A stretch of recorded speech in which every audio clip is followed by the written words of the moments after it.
Channel RRC government news में। तो CSR rules 2022 से जो पदनाम बदले हैं उससे बेरोजगारों में और जो कर्मचारी जगत में उनमें बोनस अंक को लेकर नियमितीकरण को लेकर शंका उत्पन्न हो गई है, क्योंकि ये जो नियम है और ये आज जो खबर है वो है एक स्वास्थ्य विभाग के कर्मचारियों से संविदा कार्मिकों की, जिनका सीएसआर रूल्स 2022 से पदनाम बदल गया है। और इस पदनाम बदलने के कारण उन कर्मचारियों में ये शंका है कि शायद उनकी पिछली जो पदों पर जो काम किया था उनका बोनस अंक शायद नियमितीकरण में नहीं मिल पाएगा। तो क्या है पूरा मामला?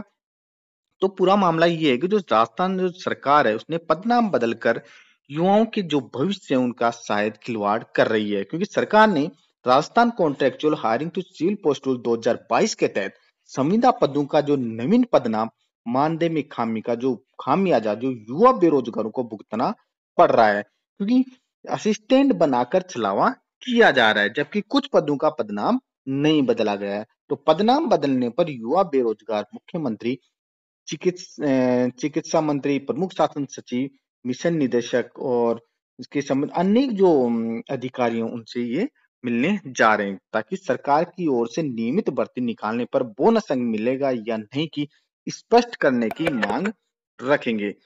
जिससे क्या होगा कि सरकार की मंशा पर भी सवालिया निशान लग गया है। और इसी के जो एक्सपर्ट है उनकी जो माने तो वो कह रहे हैं कि जो प्रदेश भर में न केवल जो फार्मेसी कॉलेज है बल्कि जो फिजियोथेरेपी संस्थान भी हैं उनका ग्राफ लगातार बढ़ रहा है, लेकिन सरकार की ओर से बनाए गए सीएसआर रूल्स 2022 में तकनीकी खामी रख दी गई है। इसके कारण कभी नियमित भर्ती होने पर यह कहकर पला जा सकती है कि उसका पदनाम बदल गया है, जिसके कारण बोनस अंक मिलने में दिक्कत आ सकती है। तो बेरोजगार अभ्यर्थियों में असमंजस की स्थिति को देखते हुए सरकार को सर्कुलर जारी कर स्पष्ट करना चाहिए, क्योंकि यह मुद्दा कब उठा?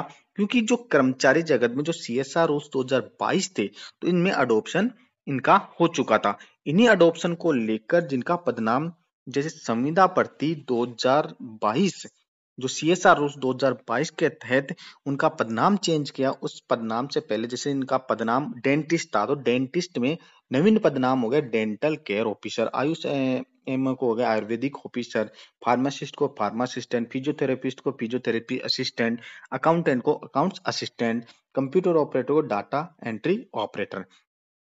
तो ये नाम इन्होंने सीएसआर रूल्स 2022 में रखे गए हैं। तो इसमें जो अभ्यर्थी जो कर्मचारी हैं उन कर्मचारियों को शायद ये डाउट है कि उनका बोनस अंक नहीं मिल पाएगा। तो इस वीडियो के माध्यम से मैं भी ये कहना चाहता हूँ कि जो अभ्यर्थी जो कर्मचारी इसमें है तो आप सरकार की जो योजना है, सरकार जो सीएसआर रूल्स 2022 जो लेकर आई है, इसमें इसका मकसद यही है कि सभी डिपार्टमेंट, सभी विभागों में जितने भी कार्मिक लगे हुए हैं, उनकी जो संविदा जो पद है, जो सीएसआर रूल्स में 2022 के तहत जो पद है, उन पदों में एक रूपता है। शायद वो एक रूपता आने पर इनको नियमितीकरण करने में आसानी हो जाएगी। क्योंकि जैसे अकाउंट्स असिस्टेंट है, ये अन्य विभागों में जैसे मनरेगा हो, ग्रामीण विकास विभाग में उनमें भी नियमित पद हैं।